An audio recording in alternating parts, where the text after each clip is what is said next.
Halløjsa! MRGN5 her. I dag vil jeg gerne vise, hvordan man laver en piston bro over lava.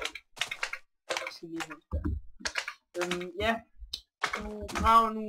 Normalt laver jeg den 10, men jeg laver den kun lidt 5 i dag. Men 5 graver du henad.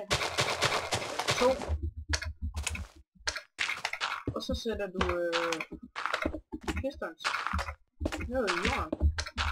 Så de står, nu spiller jeg så et flat map, sådan, men så skal de stå ned over bedre. Og så er det sådan, det er set der. Og ja, så går du så ind under jorden. Så jeg kigger med det her.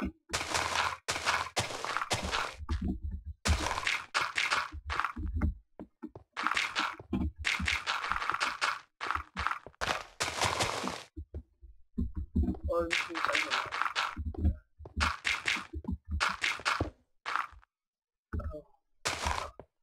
Men herinde der skal jeg i hvert fald lægge redstone. Begge sider. Og så her til. Så kan jeg lige finde ud af, hvordan skal komme op til. Så laver man sådan en lever her. Det her med aktiveret. Slukker det. Så sætter du papir her.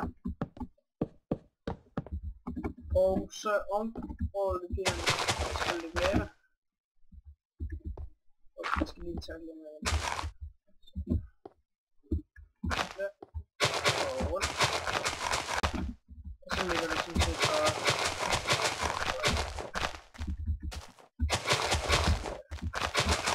Sådan. Og så tager du sådan set bare. Og fordeler lavaen ud. Sådan. Og så har du simpelthen en bro. Op og ned. Det er jo fantastisk. Men det var alt her for nu.